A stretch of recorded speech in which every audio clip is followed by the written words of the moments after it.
And this evening, we have our public safety presentations, and I believe that our Police Chief Dresker and Fire Chief Merrill will join our Finance Director, David Goldman, to present the public safety portions at this time. Mr. Goldman? Or Mr. who's? Chief Dresker, take it away. Chief Dresker. Thank you, David. I think I'm only going to be 15, 20 minutes. You guys can make it a lot longer. I'm here for you, whatever you want to do. I will warn you that Ray says he's here for 3 hours. I said when I'm done with mine, I'm leaving, so just to make sure you're aware of that. So I do have a PowerPoint. Down to 3 hours. I do have a presentation here, and I'll follow that. And we'll move along. And then feel free, if I see a hand raised, I'll go ahead and stop if that is what you like, or you can hold the questions to the end. Okay, the Oak Harbor Police Department budget includes the following areas of responsibility: police, corrections, and animal control. And then on the right, we just redivided our department into Operations Bureau and Administrative Bureau. Couple pictures. The OHPD organizational structure, again, the Operations Bureau and Administrative Bureau. Operations consists of patrol, which is our 16 officers that were out there working patrol, sergeants and officers. Administrative Bureau is investigation, special services, records, supports, and police support officers, corrections are underneath administration, and then a couple more photos, and then our commissioned officers. We have 28 commissioned officers. We have 4 PSO animal control, so 1 animal control and 3 PSO positions. And then records and support staff for a total of 5. So you see 37 up there, which is down from 39 the last time we did the budget, from 2 years ago. I just want to, these were up there last time. I wanted to keep those up there. It's one of our newer officers here. You see Officer Ritchie. We got you used to work in Marysville. Our mission statement, dedicated to community safety and service, that stayed the same. It's a good mission statement. Our vision statement, providing excellent service to our community through quality relationships developed by professional staff through trust, support, responsibility, and accountability. You'll see our values there. There's 5 of them. They are very similar to this, what the city has. I won't go through all of those. But those are ones we developed last about 3 or 4 years ago and remain the same. So slide with challenges ahead. Increased population, increased city geographical area, new park areas, including as yet developed the Harbor Heights. Changing national dynamics to include officer safety concerns. That hasn't changed. That's still going on. A little shift on some things, which is interesting around the country. But still officers remain. There's still a lot of shootings and violent events going on out there. Adjusting to changing training requirements to remain current with existing and as yet to come state requirements for law enforcement agencies. We know legislators going back in session in January. We'll see what comes from there. I know they'll be looking at a couple things. How that will develop, we don't know yet. Recruitment as retirement occurs. Retirements occur over the next 5 or so years. Reaccreditation in 2024, Navy needs, population, geographic, etc. New technology, conquering all challenges with outstanding employees. We don't have outstanding employees, all of it becomes tough. Luckily we do. And did I mention recruitment? We are seeing nationally and statewide with every organization I talk to who has less people applying to be police officers and more difficult recruitment challenges. Some accomplishments. So OHPD allows 8 officers, and this is not unique to us. A lot of people, a lot of the departments and executives I talk to, they experience some of the same numbers, especially related. But that's 8 officers we lost out of 28 officers, so a pretty hefty amount. And that was due to assorted reasons. None left for other departments. However, we worked hard to hire quality officers to replace them. We were fortunate to grab 2 quality lateral candidates and 5 entry levels who are learning how to be quality police officers right now, but it's the start of their career. They got a long way to go, but that is happening. And we're waiting for an academy date for the last guy that we've identified to hire. We can't get him in until May right now at the earliest. So he's not working for us right now, he's got another job. Okay, using grant money, we purchased the VR training system, drones, accessories for robots, which we received for free through the military surplus program. Thank you, council members. I think all of you have been through that VR system. Body cameras have been very useful for us. We've increased our storage capacity a little because we've also thrown some other digital evidence into the system. We've altered policies and trainings to adhere to changing state requirements. We worked with the city on city camera project. I know that Sabrina was here. Kudos to them. The city camera system we currently have, they were integral in installing. I know she's working on policies right now. The city policy, I want to throw out there real quick that the camera has helped us evidentiary-wise in several criminal cases and in a bunch of warnings for different minor park offenses. So it's a good system. It's not perfect.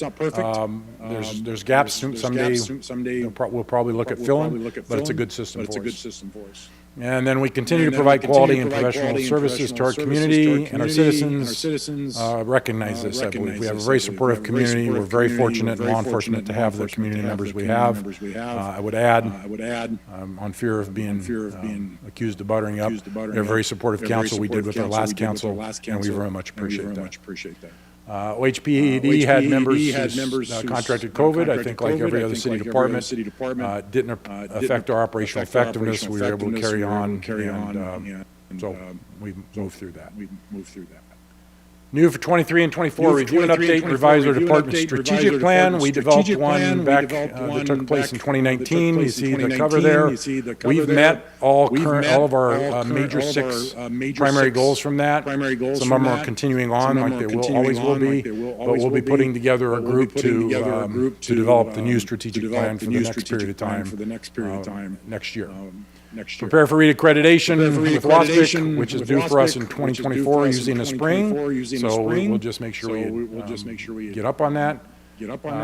New legislation we got to prepare for, always concentrating on progressive and positive culture for the staff and department, including changes, recruiting, hiring, quality equipment. Continue to enhance and improve our valuable and recognized community outreach, and continue looking for ways to collaborate with other partners.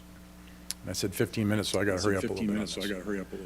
Special mention in evolving trends. The business of being, you probably get tired of hearing me with this, but I'm going to say it anyways. The business of being a professional police organization with professional officers is different than any other profession. Not better, or more important, different. It's dangerous and complicated. Our officers and detectives worked numerous felony cases, all while handling other duties. They performed exceptionally. We've had a busy past 2 to 3 months. A nationwide increase in crime, especially violent crime, is, you've all seen that. I'll skip through this a little. I would just say we need to make sure we don't relax too much. We stay vigilant and be prepared. We tend to be a little behind on some of the trends, but approaches. Juvenile crime seems to be one that's hitting us pretty big right now. OHP in the city should take a proactive stance and maintain a law and order based community. I urge you to understand OHPD or police departments around the country are having difficulties with recruiting. OHPD absolutely needs to maintain our current staffing level for many reasons, significantly changing dynamics with crime and also just staffing levels. You know, I know I'll lose 2 officers coming up next year, and it's harder to fill them. And then it's harder to get them in the academy. It's always going to be a challenge. Always has been. It's even more so now. These are just different budget line items we have. You see our rank structure on the right-hand side. One chief, 2 captains, 6 sergeants, and 19 officers. So this is the budget for 2022, going into 2023 and 2024. There's an increase. I talked with David, and I made sure I put this writing in there on the left. A big portion of that big increase in 2023 comes from, of course, personnel, but it also includes one-time equipment, that kind of stuff. You can read that. And then I won't read all this. I put it in there. I think you've read it. The jail budget has gone. My request for contract money for SCORE has gone up because of various dynamics. We will be required to stick to a average daily bed next year, and we'll have to work hard to balance how that goes.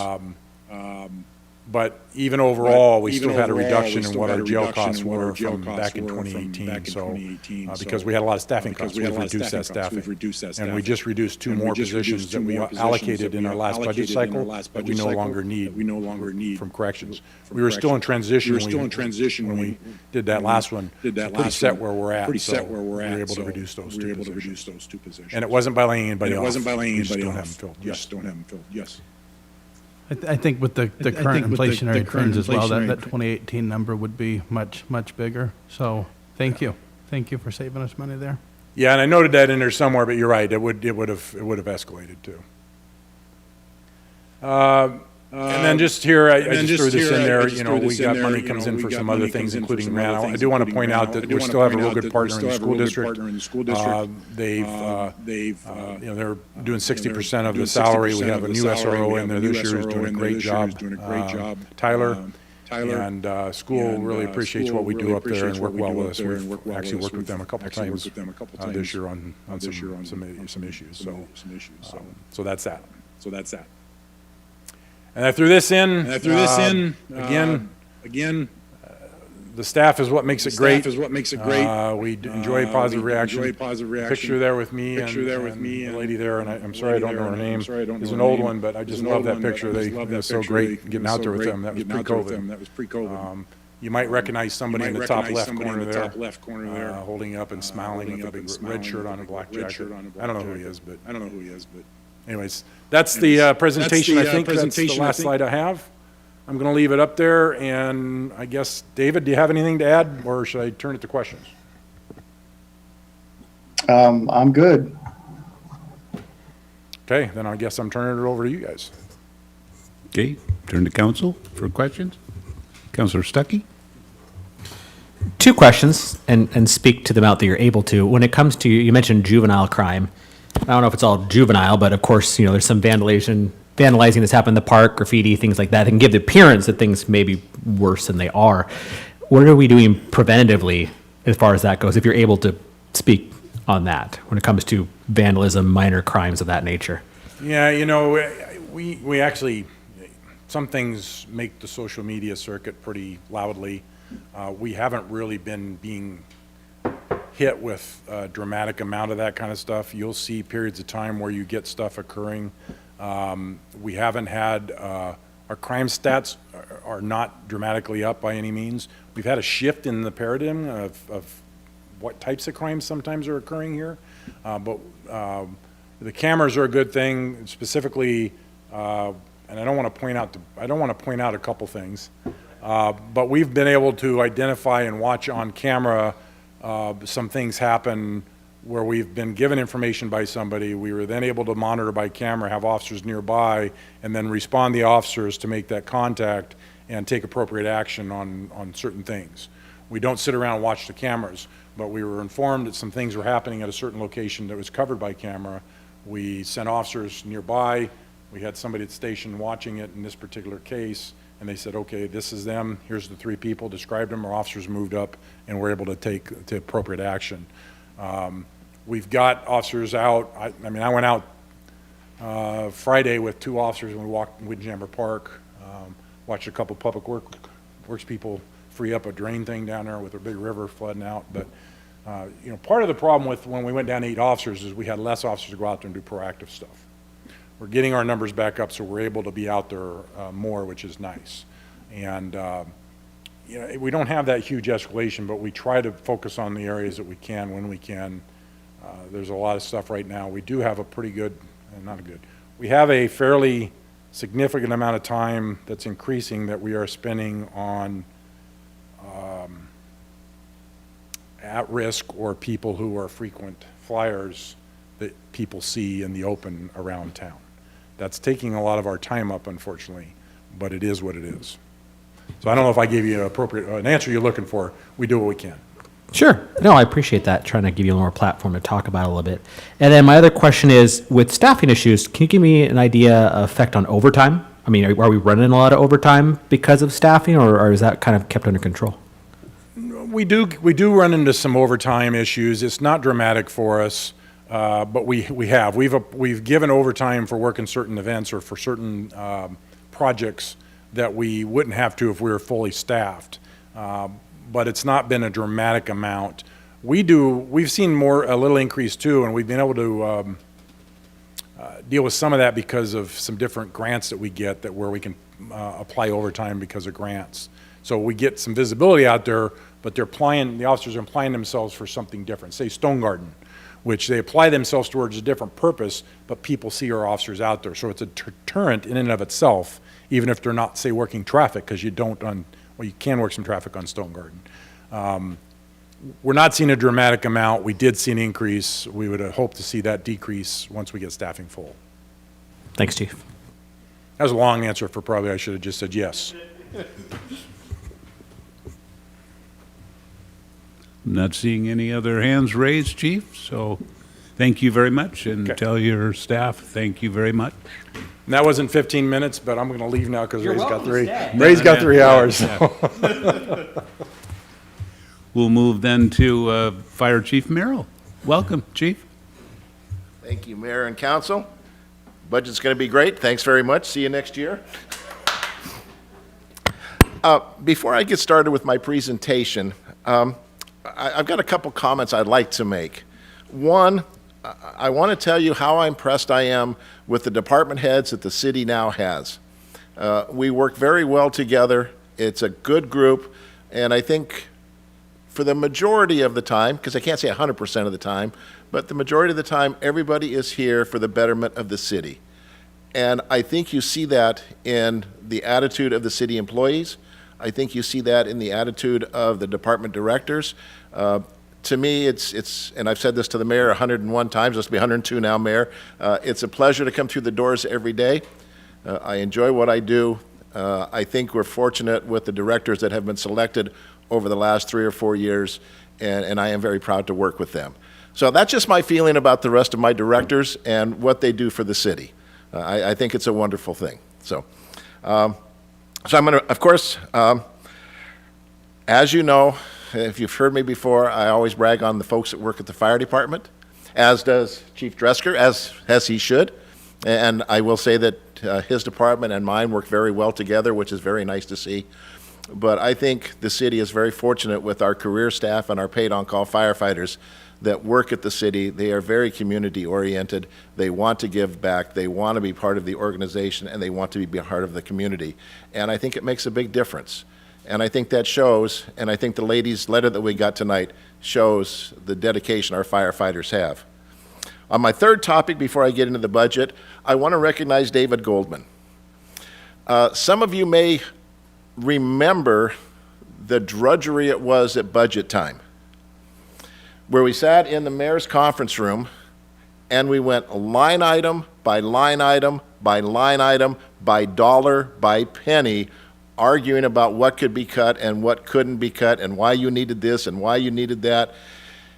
And we all did it, so I'm not going to tell you anything you don't know, but we all inflated our money because we knew we were going to come back and say, okay, you got to cut 3% out somewhere.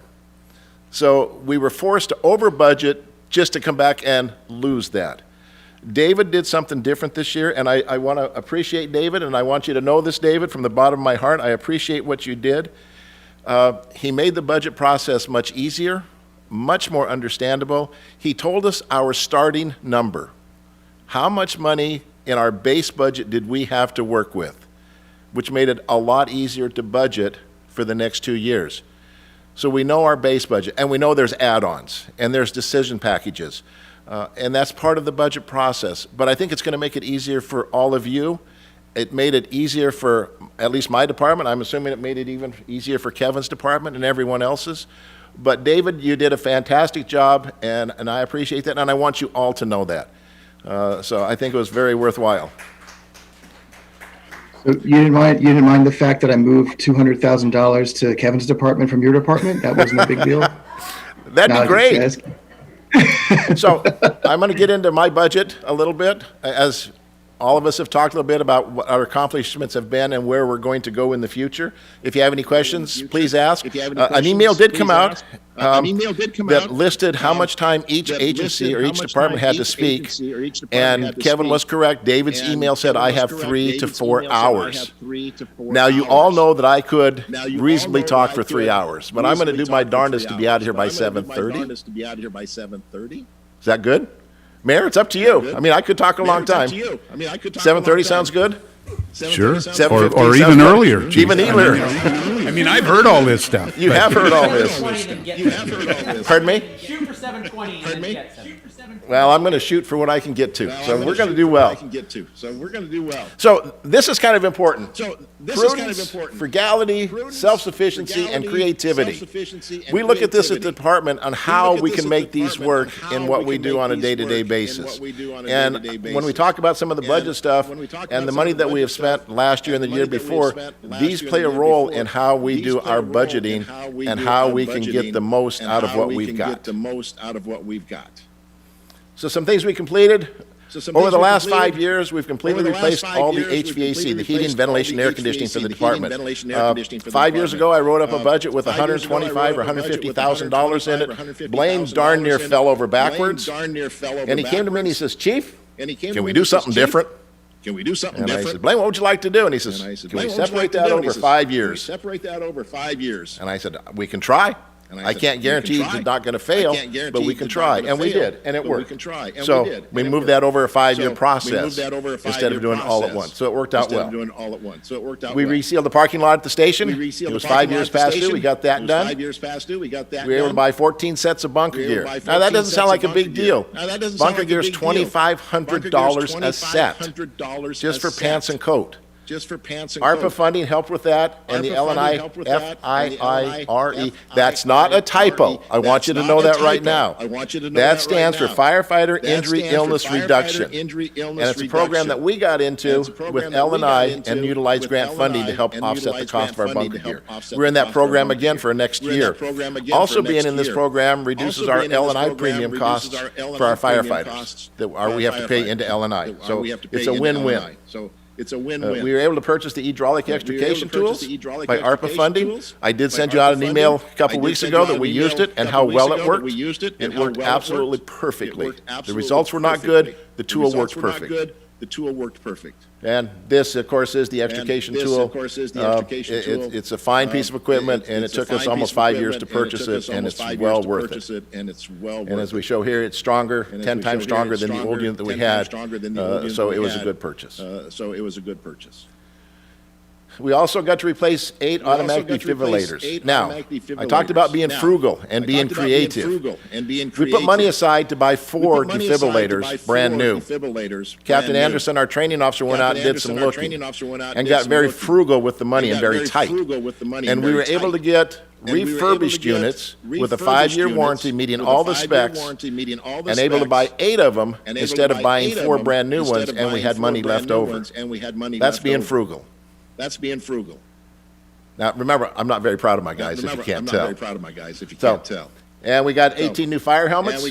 When we did this, we waited until they went on sale and got them at a sale price, thanks to Chief Buxton. And we purchased a rescue mannequin, ARPA funding.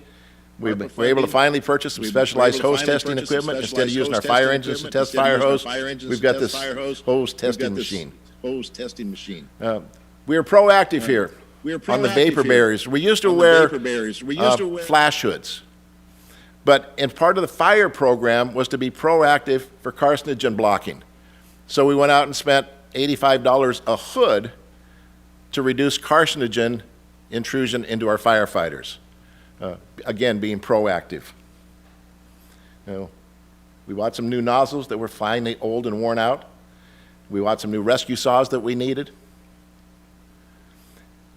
And I'm going to talk more about this 35-foot ladder in a minute. What gets me is it costs $1,500 or $1,600 to buy the ladder, and it costs $1,400 to ship the ladder, because it goes by square inch of surface area inside of the trailer, and they can't stack anything on top of the ladder, so we buy that whole section of the semi-truck, shipping it from Wisconsin to here, $1,400. and we replaced 17 pairs of bunker boots. Now, that doesn't sound like a big deal, but bunker boots are $465 a pair. Chief Buxton found some for $365 a pair. Saved us $2,500. Again, being frugal with our money, getting that to stretch as far as we can. And we were able to make additional purchases because of ARPA. The funding that we didn't expect, that we didn't know about, we were able to buy more stuff and more equipment that we needed. So taking a look at 2021 and 2022, we are allocated $2,827,000 in 21, and you've all seen this if you took a look at the slides earlier, and you saw what we were allocated in 2022. This is what we spent in 2021 compared to what we spent so far in 2022. We had an excess of $338,000 in 21. Some excess money. As of the end of September, we were still 33% under budget. Where we should be at 25%, we're 33% under budget. And the reason in 2021 there were some unspent benefits, some of our paid on-call salary. Remember during 2021, there's this thing called the pandemic? And we lost a lot of folks, and we were down to minimum staffing and below minimum staffing, and so this had to do with some of our paid on-call staffing.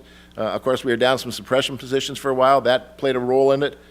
And then some of the extrication equipment that we had budgeted for, we didn't spend in that year, so we gave it back, knowing that where that ARPA funding was going to come in later on. So, a nice unexpected event, our stake bed truck that we got from DNR, oh gosh, many years ago, was finally failing. I put in for a replacement one. DNR called me one day and he says, I've got a 2006 Ford F650. It's over on the east side of the mountains. If you want it, it's yours. Go get it. There is no cost, and you get the free title of the vehicle. Pretty good deal. So we got a 2006 stake bed truck that's 26 feet long, got a tailgate on it, and we use it immensely, all at no cost to the city.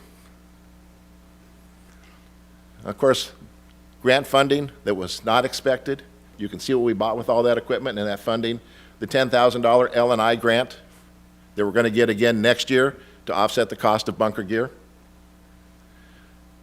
That $3,000 to replace a failed 35-foot ground ladder, we didn't expect that, but we were doing the annual test on it, and the ladder failed. It actually started to twist when we put the weight on it, so we wouldn't want to use it out in the field, so we had to replace that. This is the big one for us, though. This is something that we did not anticipate at all, the records management system. And let me give you a little history, and I'm doing good on time. I'm really pushing this along. Way back, a long time ago, we were in a fire records management system to do our INFRS fire reports. They sold out to a company called Zoll. Zoll sold out to a company called ERS. ERS sold out to a company, ESO. And the saga just goes on and on and on. We have to upgrade our programs in order to have our incident reporting system, pre-incident plan, inspections, budgeting, payroll, and the list goes on of what we need to do with this program. ESO is not able to connect in with the Spillman dispatch program that is across the street out of ICOM, so they don't interface well with one another. In doing so, we've got to get a new records management system. We've been spending about $3,500 a year. The new system is going to cost about $13,000 a year. We have no choice, but it's just the way it goes. So our 2023-2024 budget, here's my disclaimer. Everything you're about to hear is subject to change November 8th, 2022. Let's hope. So we're going to talk through the budget, but realize that there could be some major changes that we will come back and talk with you about later on, I hope. So as it stands right now, we did submit our budget in accordance with the recommended guidelines. Our base budget was $250,000 for 2023 and $257,000 for 2024. That's our base. That's just our minor operating expenses. That doesn't include interfund transfers. It doesn't have anything to do with the employee costs. It has nothing to do with tech fund, interfund, and vehicles that's provided by Sandra Place for us. So our operational expense is $558,000. That's a $250,000 plus some operational highlights, our interfund transfers. We are looking at some engineering costs potentially for the station. We've still got to work out some of the details. You can see the cost in 2023, what our operations is as compared to 2024. Of course, the one in 2024 will be offset should the bond pass from bond proceeds offset some of this engineering costs. So at this point, this is just strictly operations. When we bring in our paid on call and our employee costs, you can see what the cost breakdowns are for that. When we consider our paid on call, our D shift is 22,000 hours of time that D shift spends at the fire station on shift, 22,000 hours. So that's how we come to $698,000. That's hours, that's responding on incidents, that's training, and that's benefits. The next number, the 1.8 million, is career staff costs. Again, this could all change after next week. And then we're still paying on a capital lighting project, a little over $10,000 a year. I think that pays off in 2024. That's when the city upgraded from LED and incandescent to, from fluorescent and incandescent to LED lighting. So that's going to pay off next year. So this gives you an idea what our 2023, 2024 budget looks like. Again, subject to change. And then, of course, we also have the emergency service budget, which is our disaster preparedness, Department of Emergency Management. You can see what the operational costs are. They stayed the same from 2021 and 22 to 2023 and 2024.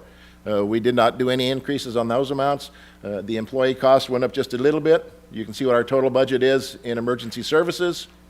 I'm the Director of Emergency Services, so 10% of my compensation comes out of DEM money and not out of fire money.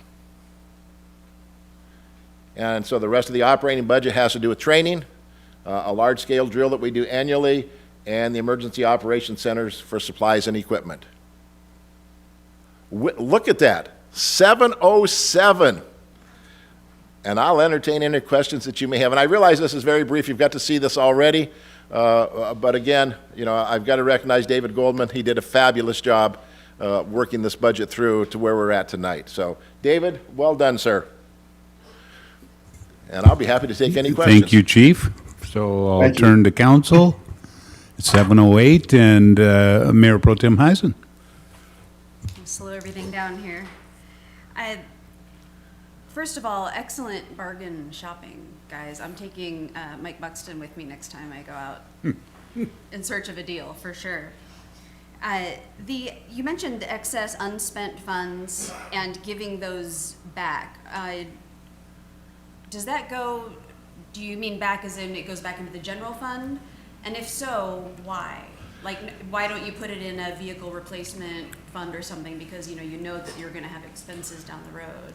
The money came out of general fund. It has to go back into general fund. Okay, that makes sense. Yeah, that was going to be my answer. Good answer. You can't squirrel it away? Okay. You know, I've tried. I have tried really hard to do that, and it hasn't worked. Well, I appreciate that. And I mentioned this to our city administrator in a meeting earlier this week, but I was thinking about several years ago, maybe like 7 or 8 years ago, Eric from the Department of Emergency Management came and did like a whole afternoon workshop with us. And, you know, this isn't necessarily budget related, but since you're in front of me, I wanted to say it. And that was really interesting, and I think that, you know, maybe we don't need a whole afternoon long workshop, but I think if your department or, you know, if Eric would come in and do a little emergency management incident response, you know, boot camp thing for us would be, So you're stealing my thunder? information. Oh, no, Are you stealing my thunder? No, I'm not. You're trying to? Not at all. Not at all? You No, sure? no. Okay. So let me tell you what we've got planned in the next 3 or 4 or 5 months, give or take a No, little bit. tell us what you have planned. Oh, Yeah. well, let's see, I'm planning, no. We've been working with the IT services, Sabrina, to make some changes to the EOC upstairs at the station. We're going to do some improvements. We're going to make some new computer systems, interconnectivity with the internet. We've got some plans for upstairs. In fact, I was just talking with Eric today about some other changes that we want to do to improve the upstairs in the EOC. Then we're going to do a slow walkthrough of, I shouldn't tell you all this, but that's okay. A slow walkthrough of what everybody's roles and responsibilities are going to be and where you're going to be at, if you're going to be in PIO planning, if you're going to be part of the planning group, logistics, and set the job functions up and lay it out how people are going to do their jobs. We're making some changes upstairs where we're not going to put 10,000 people up there. We may put 5 or 6 or 7, and then strategically put the rest of them around the station or even out to Public Works. Once we've done all that, then we're going to come back and do a major disaster drill to reinforce everything that has been taught. And so myself, Captain Anderson, Chief Buxton, Eric Brooks are all working together in the long term to get that done. We were going to do it in 2021, but again, we couldn't meet together, but that has all changed now. So that's kind of our long-range plan over the next 3 to 5, 6 months. Excellent. I'm looking forward to it. Thank you. Good deal. And I think that, yep, that's all I have. Thank you. Councillor Hoffmeyer. Chief, thanks for taking the opportunity within your budget presentation to, really show us and the public how frugal you guys are. I know, when you have the open houses at the station, the community is able to see how wonderfully cared for that 32-year-old building is. And I think, many people are very impressed to realize that, you guys don't get the public works help that a lot of other departments would, that the firefighters, take care of the grounds, do all the mowing, leaf blowing, touching up paint, light bulbs, etc. Pretty amazing. And this isn't to throw shade at any other department, but the Oak Harbor Fire Department has been frugal for a long time. So thank you, keep it up, and very hopeful that in a week we're going to find out that you'll have a second station to take care of. We are hopeful. Thank you. Something how do I best say this? We are frugal with the money that we spend. We try to be very conservative, but fire stuff is not cheap. And we don't buy cheap, but we buy for longevity. So that some of our fans, our smoke ejectors, are 30 years old. Give me a break. They're going to wear out. So we finally bought new ones this year. Because ARPA funding, we were able to buy the equipment to replace some of the stuff that's 25 and 30 years old. And we know it's expensive, but it's long term. We don't go down to somewhere and buy something cheap and hope to get by. But we know when we buy it, it's going to last a while. Councillor Munns. Thank you, Mayor. So you have 2 hotshot people looking for the bargains. But is there a way? Oh, 3, okay, all right. Well, I know, and Sandra Place does a good job. So That's 4. Sandra does fabulous. Yeah. But is there a way that once you have found the in-row on when the sales are, whatever, to be on a list so that it gets out? So maybe you don't have to wait so long to replace the jackets or things like that. And then I'm just asking.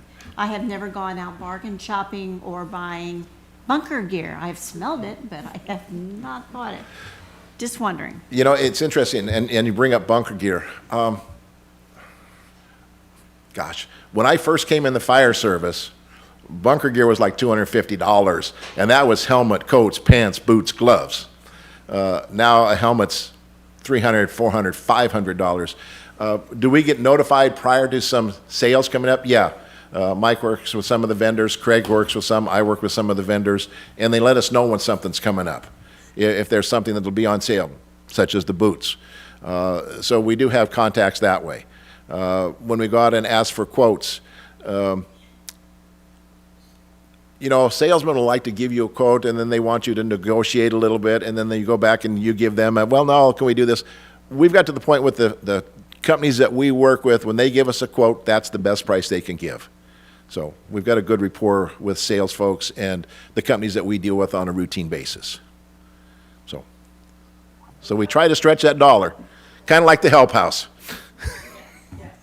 I also believe if we have a fund, one of our internal service funds, our equipment replacement fund, Fund 502, which charges each department the equivalent cost to replace vehicles and also, various equipment based on a replacement schedule. And I'm looking at the schedule right now, and I do notice the word bunker gear is on the schedule. So a small portion every year is charged to the fire department, gets transferred over to Fund 502, and when that replacement schedule's up, then departments are notified it's time to replace it, and if it needs to be replaced, the money's there. Perhaps it could last another couple of years. It just depends on the situation at the time. And bunker gear, by the NFPA standards, it has to be replaced every 10 years, whether it's worn out or not. It's got a 10-year lifespan, and we stick with that as close as we possibly can, because hypothetically, somebody gets into a fire, they get burnt, NIOSH comes out, does the investigation, and says, well, your bunker gear is 2 years past due, here's a fine, thank you very much. So we're very cognizant of that fact. So, and David's right, we do have money that goes into 502 so that we do have the funds to pay for it. Okay. And on one last note, Yes. we're still waiting the results of the Survey and Rating Bureau when they came out here in August. I talked with them last week, and they said they are going to get us our rating this week sometime. So we will see where we're at in the rating. So An email maybe? I'm sure I can do something. Okay. Absolutely. The fireworks or flares off the roof? I'm looking forward towards November 8th. That's all Okay. I've got for you. And you're before 7:20. Counselor Hoffmeyer. I don't know that this is budget-related, Chief, but where are you going to be next Tuesday evening? What time? Because about 5 o'clock I'm having dinner. 8:20, 8:30? There's a building in Coopville, I've heard, that there's a front door that you can walk in and you can see what's tallying up on the board. So I anticipate I'm going to be down there somewhere. Thank you, Chief. Very good, thank you. Yes, thank your people for us, please. With that said, yes, did you have something, Blaine? Yeah, David and I have something. David, do you have anything before I go with the one change? Or Mr. Goldman? Mr. Goldman. No, go ahead, Blaine. It's going to be about that park, right? The Little League field? Yeah, just Okay. one further discussion here. We modified one of the projects here, left the amount the same, but the Little League field renovation, you have the updated sheet in there on page 106, so you can take your binder and put that in there. And then we'll try to get a double-sided one in the future there. Just as for further discussion there, it makes sense to modify that from just the benefiting one fields to multiple fields, and it has a proposal for an aerator in there. It's the same amount as $300,000, but after further evaluation and input here, and particularly from one of the council members who's listening on remotely, but input here and working with staff, we slightly modified that item here. Okay, thank you, Blaine. Counselor Munns? Thank you. With no change to the dollar amount. Sorry. That's the part David likes, because it doesn't change his budget. When we approve this, because this is a change in schedule, will we let like the Little League and the Football League and people like that know if they have been trying to follow this along, so that they know also, so that maybe they can pair up their fundraising for something that might be needed ahead of our big renovation, just to keep communication out? Yeah, it has unsecured funding in there, and it stays the same category, so we're going to have to do some major talking and partnership and grants and those kind of things, and working that through to do that. But the need is there for multiple fields there as further evaluation, so it's good. It was focusing on baseball because that's who came to us first, and after seeing it in the budget, I got input from other and staff, met with other staff and other leagues, the soccer league and with the football league, and so the aerator would be a big benefit for all three athletic fields and No, this sports. is a great idea. Yeah. It's just, sometimes if we let the left hand know what the right hand is doing, then the left hand goes, oh, wow, well, if we do a fundraiser to pair up with this, I mean, sometimes you can get the energy going, and the leagues can complement what the city has and they're available to do in their budget. That's all I'm saying is, communication sometimes works very well on both hands. Yeah, and I'm certainly looking forward to Brian Smith starting on November 30th to really pick up the ball there on communication with the leagues and improve that. But fortunately, we have a lot of people in the community that are connected to it, so I appreciate that input we get. Councillor Hoffmeyer. This is exactly what I was hoping to see out of this, so that's great, and thank you, Councilmember Marshall, for helping get it to this point. I think Councilmember Munns is very accurate there about once we get this budget passed, communicating with the leagues. So I mean with Little League, for instance, so they can communicate with Little League International, and so we can have those week-long tournaments here. I know that there was 3 tournaments that they would like to have on the docket at one point. A lot of those, you'll have 7, 8, 9 teams come here, and they're here for a week-long tournament. So, I mean, maybe even LTAC, for instance, who knows? But there are many ideas out there. Thank you. Yep. Okay. Any other input? Seeing none, is there any other council business? Seeing none, I would entertain a motion to adjourn. Yes, Mayor Pro Tem. I move to adjourn. Is there a second? Second. All in favor, just say aye. Aye.